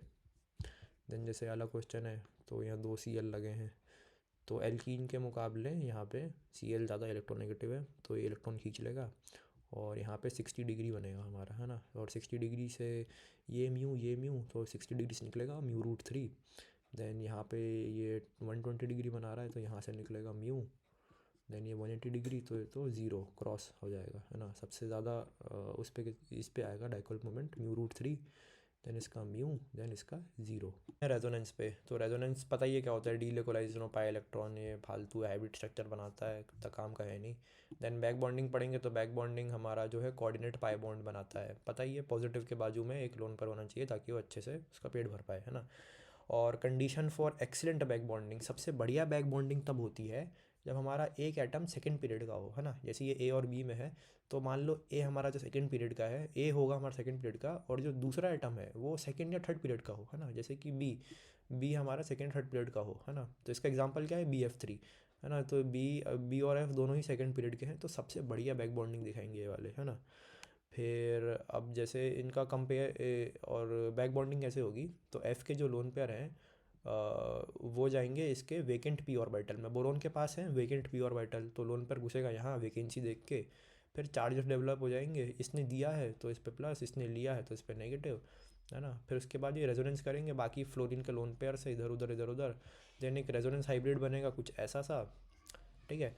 Then due to back bonding जो कि रेजोनेंस भी है, तो इस वजह से हमारी बॉन्ड लेंथ जो है वो कम हो जाएगी, रेजोनेंस की वजह से बॉन्ड लेंथ कम हो जाती है, ठीक है। तो किस टाइप की बैक बॉन्डिंग है ये पी पाई किस वजह से बैक बॉन्डिंग, फ्लोरीन जो था वो अपना सेकंड पीरियड एलिमेंट था, तो पी पाई करेगा ही, बोरॉन भी सेकंड पीरियड था और गया भी इसके वेकेंट पी पाई में, पी ऑर्बिटल में, तो पी पाई बैक बॉन्डिंग करेगा ये, ठीक है। देन बॉन्ड लेंथ कंपेयर करें BF3 और BF4- की, तो BF3 जो है वो अपना बैक बॉन्डिंग कर रहा है यहाँ पे, ठीक है। तो ये तो बैक बॉन्डिंग कर रहा है, तो बॉन्ड लेंथ ऑटोमेटिकली कम हो गई इसकी, है ना, यहाँ पढ़ा था अपन ने, बैक बॉन्डिंग या रेजोनेंस कर रहा है, तो ठीक है। देन BF4- में अगर हम स्ट्रक्चर बनाएं इसका, तो नेगेटिव चार्ज सेंट्रल एटम पे आता है, तो यहाँ चारों बॉन्ड बन रखी है ना। और बोरॉन के पास ऑलरेडी 8-10 इलेक्ट्रॉन हो गए हैं, तो इसका पेट ऑलरेडी भरा हुआ है, सेकेंड पीरियड का एलिमेंट 8 से ज़्यादा इलेक्ट्रॉन तो रखेगा नहीं, तो ये स्ट्रक्चर बैक बॉन्डिंग कर ही नहीं पाएगा, ठीक है। बैक बॉन्डिंग नहीं कर पाएगा तो बॉन्ड लेंथ ज़्यादा, इन शॉर्ट जो बैक बॉन्डिंग या रेजोनेंस कर रहे हैं उनका बॉन्ड लेंथ कम होता है, ठीक है। Then BF bond length compare करो इसकी मिथाइल थराइस NBF3 और BF3 की, ठीक है। तो यहाँ पे N और ये 3 से 3 यहाँ पे, देन BF3 यहाँ पे, देन यहाँ कोऑर्डिनेट बॉन्ड बन जाएगा, है ना। तो ये जो है हमारा ये जो है हमारा वो नहीं करेगा, इसके पास 8 इलेक्ट्रॉन हो गए इस बोरोन के पास, है ना, 6 यहाँ से और ये 2 यहाँ से 8 हो गए, तो ये तो बैक बॉन्डिंग करेगा नहीं, और ये करेगा बढ़िया बैक बॉन्डिंग, तो इसकी लेंथ कम हो गई हमारी, ठीक है। देन उसके बाद ट्राइल सिलाइल अमीन एक प्लेनर मॉलिक्यूल है और वो एक्ट नहीं करता लुईस बेस की तरह, अब समझाता हूँ। ट्राइल सिलाइल अमीन हमारी ये है एन पे lone pair SiS3 whole thrice, ठीक है। स्ट्रक्चर हमारा कुछ ऐसा बनेगा, एन पे लोन पेयर और SiS3 आजू बाजू। अब एन के जो लोन पेयर हैं वो जाएंगे SI के पास जो है 3D ऑर्बिटल खाली है, वैकेंसी देख के एन के लोन पेयर वहाँ घुसेंगे बॉन्ड बनाने के लिए, ठीक है। सिमिलरली इसके पास, इसके पास, इसके पास, हर जगह रेजोनेंस करेंगे, एक हाइब्रिड स्ट्रक्चर बनेगा। ठीक है। तो तो हमारा ये किस टाइप का बैक बॉन्डिंग हुआ? एन एन एन जो है हमारा अपना सेकंड पीरियड का एलिमेंट है, तो वो तो पी पाई करेगा, और गया ये एस आई के डी ऑर्बिटल में है, तो अपना पी पाई डी पाई बैक बॉन्डिंग हो गई। ठीक है। अब इसका स्टेरिक नंबर निकालूंगा मैं। स्टेरिक नंबर मैं इसके बेसिस पे नहीं निकालूंगा, मैं इसके बेसिस पे निकालूंगा, हाइब्रिड स्ट्रक्चर के बेसिस पे। तो इसके पास तो लोन पेयर है नहीं, क्योंकि इसने डिस्ट्रीब्यूट कर दिया हर जगह, तो lone pair zero, side atom तीन इससे कनेक्टेड है, तो तीन, तीन का मतलब sp2 ट्राइगोनल प्लेनर बन भी रहा है, ट्राइगोनल प्लेनर ऐसे, है ना। देन ये लुइस बेस नहीं है। क्यों नहीं है? यही बताया क्यों नहीं है, क्योंकि लोन पेयर तो ये अपने आप में डोनेट कर दिया, है ना। और लुइस बेस कौन होता है? जो लोन पेयर डोनेट करने की टेंडेंसी रखता है। ये इसके पास कुछ है ही नहीं, अंदर ही अंदर डोनेट कर दिया था इसने। ठीक है। Then while trimethylamine is pyramidal and act as Lewis base. ठीक है। ट्राइल मिथाइल अमीन कौन सी अपनी है? NCH3 thrice. ठीक है। अब एन का वो बनाएंगे स्ट्रक्चर अपन, तो एन पे लोन पेयर, और ये बाकी की तीन बॉन्ड जो इसने बना रखी है, तो एन अपने लोन पर कार्बन को क्यों नहीं देगा? क्योंकि कार्बन के पास ऑलरेडी चार बॉन्ड बन रखी है, तीन H के साथ और एक नाइट्रोजन के साथ, सिमिलर, है ना। सिमिलरली यहाँ पे भी, तो अब ये बैक बॉन्डिंग कर ही नहीं सकता, कहाँ डोनेट करेगा इसको, है ना। तो नो बैक बॉन्डिंग। देन इसका स्टेरिक नंबर निकालूंगा मैं, तो 1+3 यानी कि 4, sp3 में पिरामिडल बनाता है ये। ठीक है। इसलिए बोला है कि ट्राइसिलाइल अमाइन एक प्लेयर मॉलिक्यूल है और एक्ट नहीं करता लुइस बेस की तरह, और वाइल ट्राइल मिथाइल अमीन यानी कि ये जो कि एक्ट करता है लुइस बेस की तरह, ये बाहर डोनेट कर देगा, बैक बॉन्डिंग कर नहीं रहा, बाहर दे सकता है ये। ठीक है। देन सिलाइल आइसोसाइनेट यानी कि SiH3NCO, SiH3NCO, और इसका स्ट्रक्चर कुछ ऐसा होता है, वो लीनियर है। ठीक है। लीनियर कैसे है, ये डायग्राम याद रख लेना इसका स्ट्रक्चर। तो एन का लोन पेयर जो है इसके डी पाई पे जाएगा, डी खाली डी पे, हाँ, 3D ऑर्बिटल पे, और बाकी ये डबल बॉन्ड से कनेक्टेड है कार्बन के से, तो यहाँ पे भी पी पाई डी पाई बॉन्डिंग होगी, बैक बॉन्डिंग होगी। टेन स्टेरिक नंबर निकालूंगा तो लोन पर काउंट नहीं करूँगा, क्योंकि एस आई पे भेज चुका है वो, तो और दो साइड आइटम कनेक्टेड है, कार्बन और एक सिलिकन, तो 2 आएगा, इसलिए sp लीनियर बनाता है। ठीक है। But methyl isocyanate CH3NCO, methyl isocyanate हमारा बेंड है। क्यों? क्योंकि नाइट्रोजन को हम देखें, यहाँ तो डबल बॉन्ड बना है कार्बन के साथ, और यहाँ पे कार्बन के साथ, कार्बन के पास ऑलरेडी चार बॉन्ड है, इस कार्बन के पास भी चार बॉन्ड है, नाइट्रोजन किसको देगा? Lone pair. तो ये लोन पेयर इन दोनों को रिपल्स करेगा और ये बेंड हो जाएगा, और यहाँ बैक बॉन्डिंग होगी नहीं। SN निकालेंगे हम, तो 1+2 यानी कि sp2 लीनियर है नहीं, बेंडिंग फॉर्म हो जाएगी हमारी। ठीक है। तो इसका थीटा जो है हमारा ज़्यादा आएगा, सॉरी इसका इसका थीटा ज़्यादा आएगा, ये गलत हो गया, ये आइसोसाइनेट का इसका 180 बनेगा। ठीक है। देन लुइस एसिड का कैरेक्टर क्या होता है? जो कि लोन पेयर एक्सेप्ट करने की टेंडेंसी रखते हैं, और लुइस बेस होता था जो कि लोन पेयर डोनेट करने की टेंडेंसी रखते थे। ठीक है। तो यहाँ कंपेयर करें BF3, BCl3 और BBr3 में, तो F का जो है वो 2p ऑर्बिटल, और यहाँ का वो बोरोन के पास भी 2p ऑर्बिटल होता है, तो ये दोनों ओवरलैप करेंगे। फ्लोरीन अपना इलेक्ट्रॉन जो है इस वेकेंट 2p में देगा, दोनों अच्छे से बॉन्डिंग करेंगे। ठीक है। तो इसको बाहर से इलेक्ट्रॉन लेने की ज़रूरत नहीं है। लेकिन हम क्लोरीन को देखेंगे तो उसके पास 3p ऑर्बिटल, जो कि इससे साइज़ में बहुत बड़ा है ना, और बोरोन का छोटा सा 2p है, तो अच्छे से ओवरलैप नहीं हो पाएंगे, सिंक्रोनाइज नहीं हो पाएंगे। देन ब्रोमीन का तो और बड़ा, है ना। देन आयोडीन का और भी बड़ा। तो ये लोग इलेक्ट्रॉन अच्छे से शेयर नहीं करेंगे इसको, तो ये बेचारा खाली पेट रहेगा, है ना। तो एक्सटेंड ऑफ ओवरलैपिंग सबसे अच्छी 2p की है, क्योंकि सेम साइज़ के हैं। देन 3p की, देन 4p की, देन आयोडीन के लिए 5p बोल सकते हैं अपन। ठीक है। तो लुइस एसिडिटी सबसे अच्छी BI3 की होगी। BI3 की क्यों होगी? क्योंकि BI3 या BBr3 इनका पेट भर नहीं पाए, बोरोन का पेट ये भर नहीं पाए, तो बोरोन क्या करेगा? इनके आप पड़ोसी दे नहीं रहे, तो बाहर से लेगा, है ना, बाहर से जोमेटो से ऑर्डर करेगा, तो इसलिए ये अच्छे लुइस एसिड हैं, है ना, क्योंकि ये बाहर से एक्सेप्ट करने की टेंडेंसी रख पा रहे हैं। और ये BF3 से ले चुका है, तो ये बाहर से क्यों लेगा, है ना। तो सबसे अच्छा लुइस एसिड अपना BI3 होता है। देन फिर लास्ट में BF3। देन आता है MOT मतलब मॉलिकुलर ऑर्बिटल थ्योरी, है ना, पता है अपन को। तो क्या बता रहा है कि जब दो पॉजिटिव पॉजिटिव वाले 1s मान लो कंबाइन कर रहे हैं, तो ये कुछ बन रहा है, इसको बोलते हैं बॉन्डिंग मॉलिकुलर ऑर्बिटल, है ना। तो ये बनता है सिग्मा मॉलिकुलर बॉन्डिंग ऑर्बिटल, और इसको डिनोट करते हैं सिग्मा 1s से, क्योंकि एस वाले कंबाइन कर रहे हैं 1s वाले, मतलब, है ना। और अगर पॉजिटिव है तो नेगेटिव भी क्रिएट होता है, जैसे डार्क मैटर है तो पॉजिटिव मैटर है ना। तो जब ये दोनों कंबाइन कर रहे होते हैं तो इन दोनों के न्यूक्लियस के बीच में इलेक्ट्रॉन डेंसिटी नहीं होती, वो खाली जगह को हम बोलते हैं नोडल प्लेन, है ना। और इसको बोलते हैं sigma anti bonding molecular orbital, इसको डिनोट करते हैं सिग्मा स्टार 1s से, ठीक है। और एनर्जी ज़्यादा होती है एंटी बॉन्डिंग की एज़ कम्पेयर टू बॉन्डिंग की, है ना। देन एसएस ओवरलैपिंग और सिमेट्री टर्म, पहले सिमेट्री टर्म की बात करेंगे। तो जीरेड मतलब जिसमें सेंटर ऑफ सिमेट्री प्रेजेंट होती है, जैसे इसमें सेंटर ऑफ सिमेट्री है ना। और अनजीरेड हो क्या होती है, इसमें सेंटर ऑफ सिमेट्री एब्सेंट है, जैसे कि ये है सेंटर ऑफ सिमेट्री है ही नहीं इसमें, है ना। देन तो अगर इसको 1s दोनों पॉजिटिव है, इनको कंबाइन करेंगे तो ये बनेगा, इसमें सेंटर ऑफ सिमेट्री है अपनी, है ना, यहाँ से लेके यहाँ पे है। देन प्लस में इसको कंबाइन करेंगे तो यहाँ पे आए, यहाँ पे सेंटर ऑफ सिमेट्री नहीं है ना। यहाँ पे इधर जाएंगे तो यहाँ प्लस है, यहाँ जाएंगे तो यहाँ माइनस है ना। इधर साइड पे माइनस है।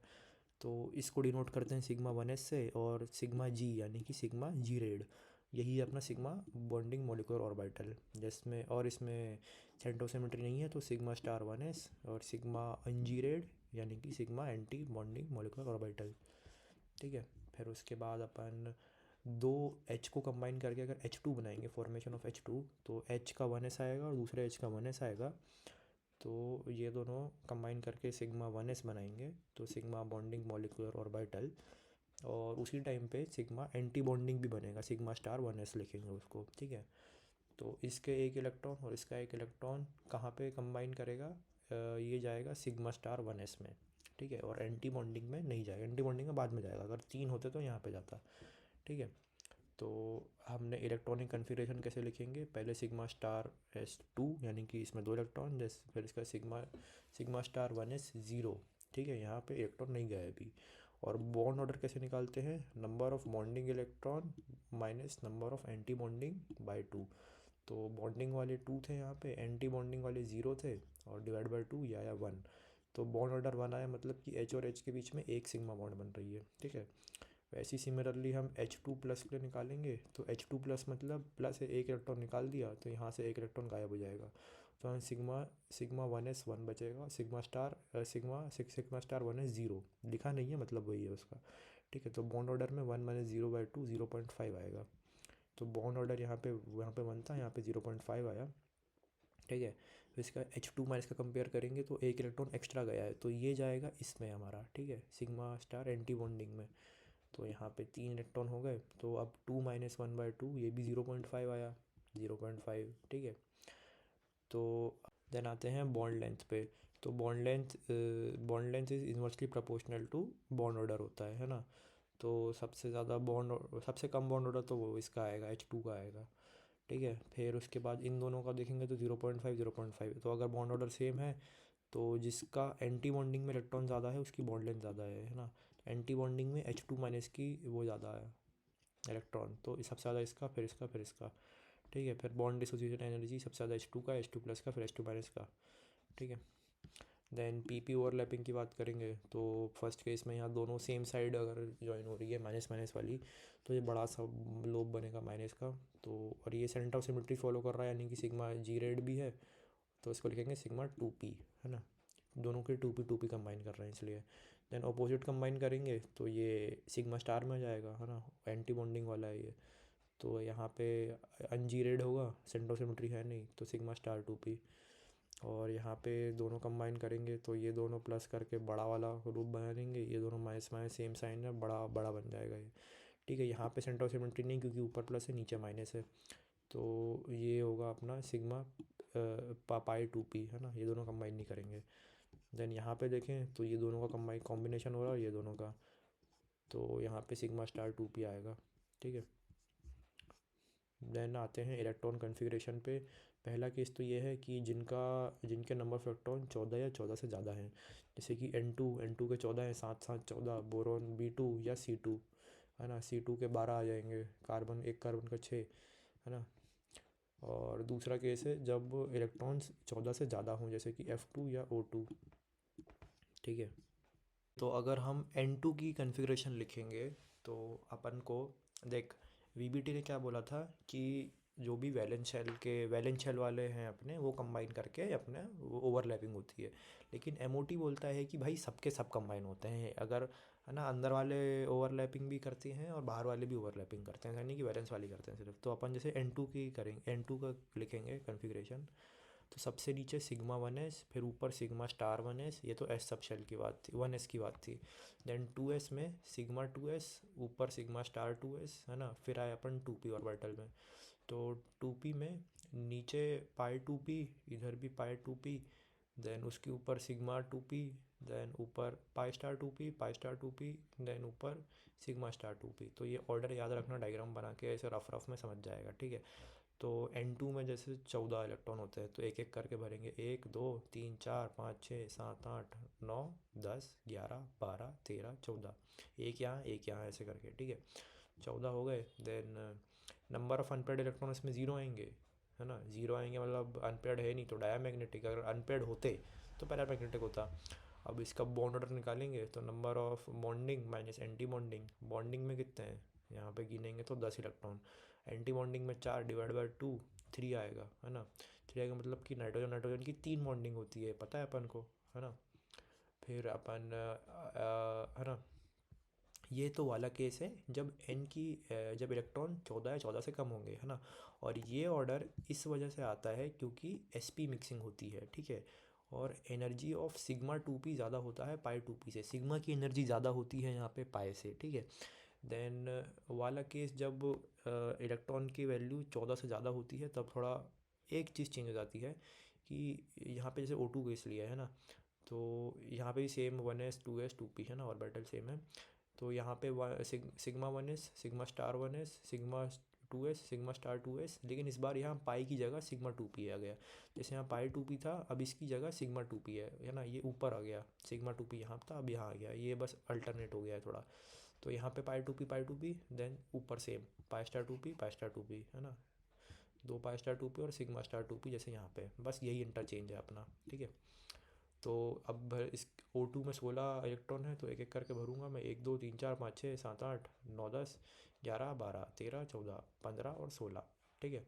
अब 16 में मैं O2 के अनपेयर्ड इलेक्ट्रॉन निकालूंगा, तो 2 अनपेयर्ड इलेक्ट्रॉन आएंगे मेरे, ये 1 और 2, है ना। तो यानी कि पैरामैग्नेटिक है। बॉन्ड ऑर्डर निकालूंगा तो 10 - 6/2 2 आएगा। 2 आएगा मतलब O और O के डबल बॉन्डिंग होती है, डबल बॉन्ड बनाता है वो। और इस केस में जब 14 इलेक्ट्रॉन से ज़्यादा इलेक्ट्रॉन हो तो नो sp मिक्सिंग। अब इसकी वजह से पाई की एनर्जी ज़्यादा होती है एज़ कम्पेयर टू सिग्मा, इतनी बात है ना।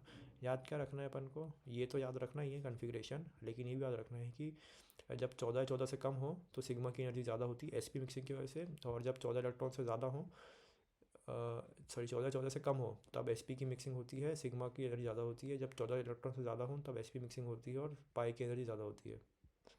यहाँ पे N2 प्लस और N2 माइनस को कंपेयर करना है, इनकी number of bonding electron, number of anti bonding electrons, bond order, bond length, bond strength, bond dissociation energy, है ना। तो N2 का तो पता है अपन को, बॉन्डिंग वाली 10, एंटी बॉन्डिंग वाली 4, बॉन्ड ऑर्डर डिस्कस करते थे तो 3 आता था, ठीक है। वैसे ही N2 प्लस में एक इलेक्ट्रॉन निकल जाएगा, तो एक इलेक्ट्रॉन हम यहाँ से निकाल देंगे, और एक इलेक्ट्रॉन जोड़ना है तो एक इलेक्ट्रॉन ऊपर जोड़ देंगे। कैलकुलेट कर लेना, 9 4 2.5, ये फलाना ढिमकाना आएगा, है ना। बॉन्ड लेंथ देखते थे अपन बॉन्ड ऑर्डर के हिसाब से। तो बॉन्ड ऑर्डर के इन्वर्सली प्रोपोर्शनल होता है बॉन्ड लेंथ, ठीक है, इन्वर्सली प्रोपोर्शनल। तो सबसे और इन दोनों में देखते थे एंटी बॉन्डिंग में किस में ज़्यादा है, तो एंटी बॉन्डिंग में N2 माइनस में ज़्यादा है, तो ये इन ऐसा ऑर्डर आएगा बॉन्ड लेंथ का, है ना। N2 माइनस का सबसे ज़्यादा। Then bond length is inversely proportional to bond strength, ठीक है। तो इसका पूरा उल्टा order. Then bond strength is directly proportional to bond dissociate energy, जितनी ज़्यादा स्ट्रेंथ होगी किसी बॉन्ड में उतनी ही एनर्जी लगेगी डिसोसिएट करने में। तो सेम इसमें वो आएगा अपना ट्रेंड, ठीक है। और मैग्नेटिक बिहेवियर में देखेंगे तो यहाँ तो अनपेयर्ड इलेक्ट्रॉन है नहीं, तो डायामैग्नेटिक।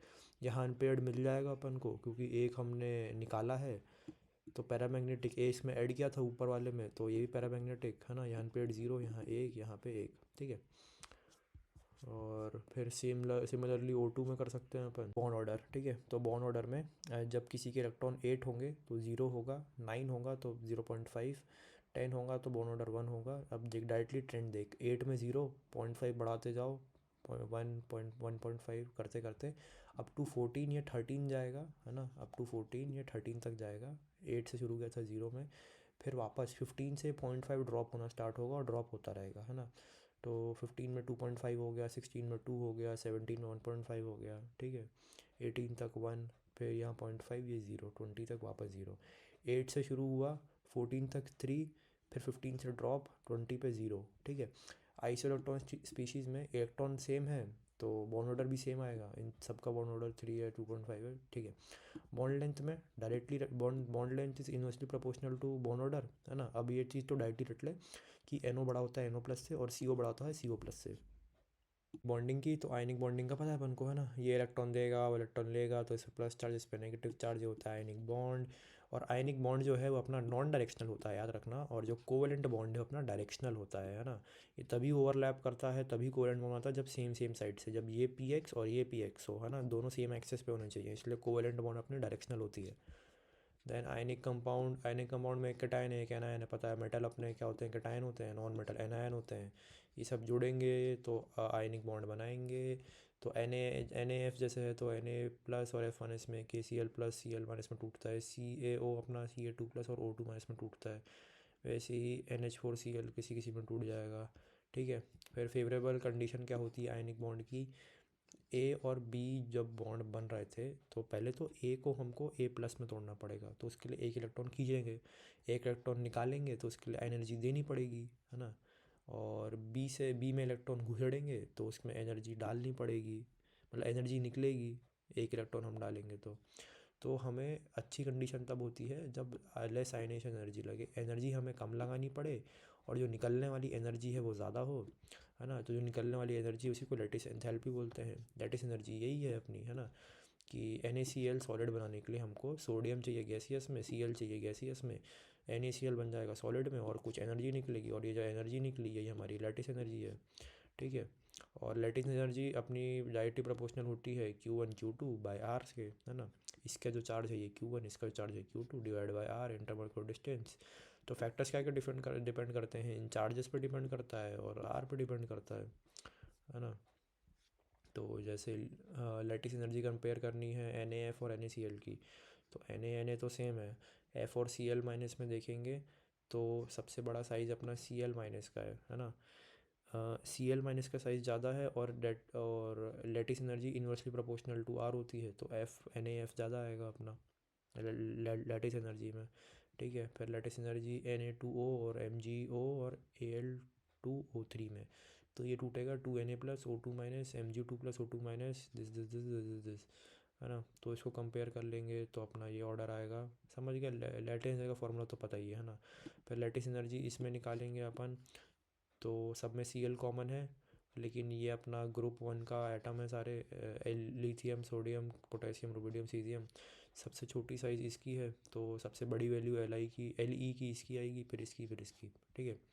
देन आते हैं फजान रूल, कोटा फैक्ट्री का डायलॉग याद है कि no compound is completely ionic and no ionic compound is completely ionic and no covalent compound is completely covalent, ठीक है। तो जब एक ionic compound covalent character show करने लगे तब अपन फजान रूल का काम करते हैं ना। तो जैसे कि हमने ये कैटाइन लिया था, ये कैनाइन लिया था, तो एनायन क्या करता है ना, पहले तो आयनिक है ये, है ना, माना मैंने, लेकिन ये कैटाइन की तरफ शिफ्ट होना शुरू कर देगा, तो अपना क्लाउड ये है ना इस डायरेक्शन में तिरछा क्लाउड, थोड़ा सा डायरेक्शनल हो जाएगा क्लाउड इसका, है ना, तिरछा जाने लगेगा, है ना। तो पोलराइजेशन होती है तो डिस्टॉर्शन ऑफ इलेक्ट्रॉन क्लाउड हो जाता है अपना। तो कोवेलेंट कैरेक्टर कब बढ़ता है, जब कैटाइन का साइज़ अपना कम हो। कैटाइन का साइज़ कम होगा तो न्यूक्लियस उतना ज़्यादा स्ट्रॉन्ग होता जाएगा अपना, स्ट्रॉन्ग न्यूक्लियस तो आराम से एनायन को खींच लेगा, है ना। तो कोवेलेंट कैरेक्टर कब ज़्यादा होता है, जब न्यूक्लियस का साइज़ कम हो और एनायन का साइज़ ज़्यादा हो, ठीक है। और कोवेलेंट कैरेक्टर कब ज़्यादा होता है, जब कैटाइन पे चार्ज ज़्यादा हो और ये इस पे भी चार्ज ज़्यादा हो, कैटायन पे भी और एनायन पे भी, ठीक है। तो ये याद रखना। फिर जैसे कोवेलेंट कैरेक्टर कंपेयर करा लेंगे NaF का, NaCl का, NaBr का, Na का। सबसे ज़्यादा साइज़ बड़ी होती है अपनी I माइनस की, है ना। तो I माइनस यानी कि एनायन की साइज़ अपनी बड़ी है, एनायन की साइज़ बड़ी है तो कोवेलेंट कैरेक्टर बड़ा है अपना, तो ये ऑर्डर आएगा अपना। ठीक है। देन अगर आयनिक कैरेक्टर इसका कंपेयर करने को बोला है, LiCl, NaCl, KCl फलाना नहीं होगा ना, तो पहले इसका कोवेलेंट कैरेक्टर निकाल लो, OC का उल्टा आयनिक कैरेक्टर होता है ना। तो कोवेलेंट कैरेक्टर निकालेंगे तो सबसे छोटी, सब में Cl कॉमन है ना। अब सबसे छोटी साइज़ अपनी इसकी है Li की, फिर Na की, फिर K की, है ना। तो जितना ज़्यादा छोटा कैटायन उतना स्ट्रॉन्ग न्यूक्लियस, उतनी फोर्स ऑफ अट्रैक्शन ज़्यादा, तो सबसे ज़्यादा कोवेलेंट कैरेक्टर इसका, फिर इसका है ना। तो उसी का उल्टा आयनिक कैरेक्टर हमारा सी एस सबसे आगे हो जाएगा। फिर इसमें निकालेंगे कोवेलेंट कैरेक्टर SnCl4 और SN2+ में, तो ये SN4+ में टूटेगा और SN2+ में टूटेगा, तो इसमें कैटायन के पास ज़्यादा चार्ज है, तो इसके ज़्यादा कोवेलेंट कैरेक्टर है ना, या कोवेलेंट चार्ज में चार्ज ज़्यादा, तो ठीक है covalent character. Then polarizing power किसकी ज़्यादा होती है, D ब्लॉक की as compare to S block की, है ना। तो अगर CuCl या NaCl में कंपेयर करेंगे, यहाँ Cl कॉमन है, तो Cu+ हमारा D ब्लॉक में आता है, तो उसका कोवेलेंट कैरेक्टर ज़्यादा होगा, है ना। देन आते हैं इंटरमोलिकुलर फोर्स ऑफ अट्रैक्शन में, तो एक होते हैं पोलर और एक होते हैं नॉन पोलर, है ना। तो जब इंट्रैक्शन होता है पोलर मॉलिक्यूल के बीच में, यानी कि HCl ये दो डाइपोल हैं, तो दो डाइपोल इंट्रैक्ट किए तो डाइपोल डाइपोल अट्रैक्शन। और जब इंट्रैक्शन हो पोलर और एक नॉन पोलर के बीच में, तो ये पोलर वाला है, ये नॉन पोलर है, तो इसकी वजह से चार्ज इंड्यूस कर लेगा, प्लस को देख के नेगेटिव चार्ज इंड्यूस करेगा, और है ना। तो इसको बोलेंगे डाइपोल इंड्यूस्ड डाइपोल अट्रैक्शन, है ना। फिर इंट्रैक्शन बिटवीन दो नॉन पोलर, ये Cl तो सबसे कमज़ोर होता है ये, है ना। तो इसको बोलते हैं इंस्टंटेनियस इंड्यूस्ड डाइपोल इंट्रैक्शन, है ना। तो order of intermolecular force of attraction क्या होता है अपना, सबसे पहले तो आयन अट्रैक्शन सबसे तगड़ा, है ना। फिर उसके क्या होते हैं आयन डाइपोल अट्रैक्शन, फिर आते हैं डाइपोल डाइपोल अट्रैक्शन, फिर उसके बाद आते हैं आयन इंड्यूस्ड डाइपोल अट्रैक्शन, फिर आते हैं dipole induced attraction, dipole attraction, फिर आते हैं इंस्टंटेनियस इंड्यूस्ड डाइपोल अट्रैक्शन, ठीक है।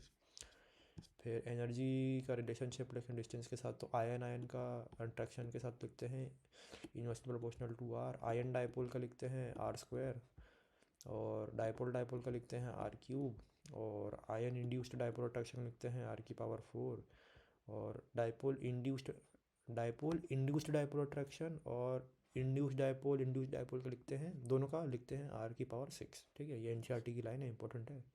फोर्स ऑफ अट्रैक्शन, और हाँ एक चीज़ और कि हमने जो यहाँ पे 3 फोर्सेस पढ़े थे, डाइपोल डाइपोल डाइपोल इंड्यूस्ड और इंड्यूस्ड, तो ये तीनों को मिला के ही हम वेंडरवॉल फोर्स ऑफ अट्रैक्शन बोलते हैं, ठीक है। तो वेंडरवॉल फोर्स ऑफ अट्रैक्शन ये रहा, van der Waals force of attraction directly proportional to molecular mass. ये टेबल अपन को याद रखनी है ना, ये वो हाइड्राइड वाली टेबल है, हाइड्राइड वाली टेबल है, यहाँ पे HCl HBr HCl और जोड़ दिया है। और जो बॉइलिंग पॉइंट है वो डायरेक्टली प्रोपोर्शनल होता है वेंडरवॉल फोर्स के, और वेंडरवॉल फोर्स डायरेक्टली प्रोपोर्शनल होता है मॉलिक्यूलर मास के, और बॉइलिंग पॉइंट डायरेक्टली प्रोपोर्शनल होता है साइज़ ऑफ एटम के। तो अगर बॉइलिंग पॉइंट इन सबका कंपेयर करेंगे, तो Xe का साइज़ सबसे बड़ा होता है, पीरियोडिक टेबल में ऑलमोस्ट लास्ट में आता है P ब्लॉक के, तो इसका साइज़ सबसे बड़ा होता है, तो इसका ये ऑर्डर आएगा, है ना। तो हाइड्रोजन बॉन्डिंग क्या बोलता है कि कोई एटम YZ मान लो, कोई HA मान लो, अभी ऐसी है ना, ऊपर ऊपर बता रहा हूँ मैं, तो इस पर डेल्टा प्लस है, इस पर डेल्टा माइनस है ना, और ये हमारा डेल्टा माइनस है, और H पे डेल्टा प्लस जाएगा, है ना, ये हाइड्रोजन है। तो A जो है वो FON होना चाहिए, कोई भी इलेक्ट्रोनेगेटिव एटम होना चाहिए, इलेक्ट्रोनेगेटिव में भी FON, है ना, Cl नहीं होना चाहिए, FON खाली, है ना। तो इस पे डेल्टा माइनस चार्ज आएगा और H पे डेल्टा प्लस चार्ज आएगा, और ये इस वाले डेल्टा माइनस से कंबाइन करके ZH बना लेगा, तो हाइड्रोजन बॉन्डिंग इसी को बोलते हैं, ठीक है। जैसे यहाँ पे HF है और यहाँ पे HF है, तो इस पर डेल्टा माइनस, इस पर डेल्टा प्लस, इस पर डेल्टा माइनस, ये दोनों कंबाइन करेंगे, तो ये हो जाएगा अपना हाइड्रोजन बॉन्डिंग, है ना। और H के साथ ही F है, FON ही होना चाहिए एटम हमारा, तो ही होगा।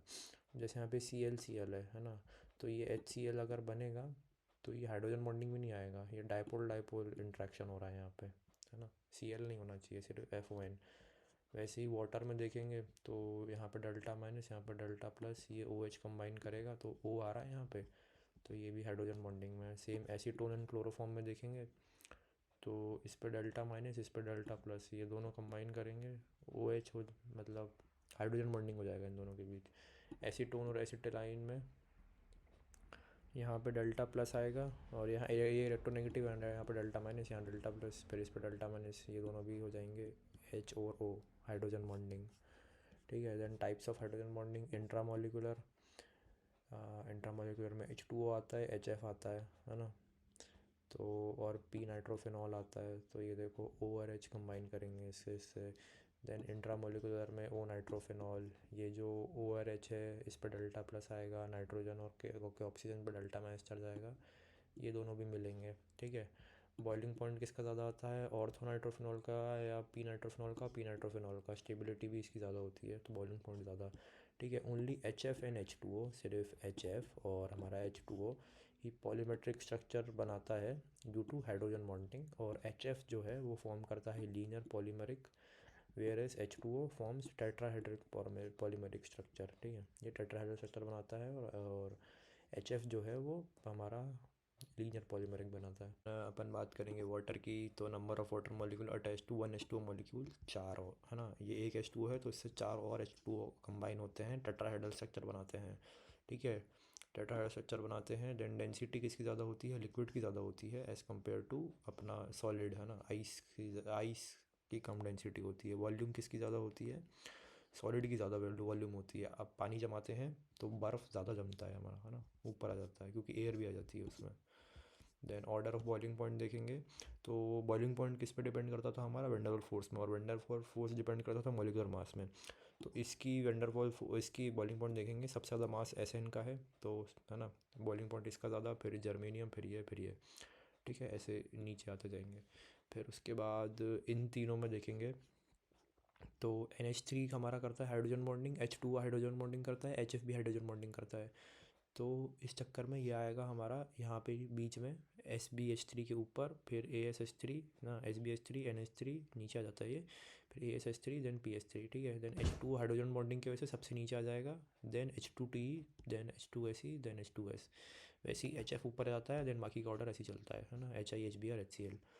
और H2O लिक्विड में होता है, लेकिन H2O गैस में क्यों होता है, क्योंकि H2O हमारा हाइड्रोजन बॉन्डिंग करता है और H2S हमारा कोवलेंट बॉन्डिंग करता है। ठीक है, और सॉरी को हाँ कोवलेंट बॉन्डिंग करता है, और HF भी सेम हाइड्रोजन बॉन्डिंग, इसमें कोवलेंट बॉन्डिंग।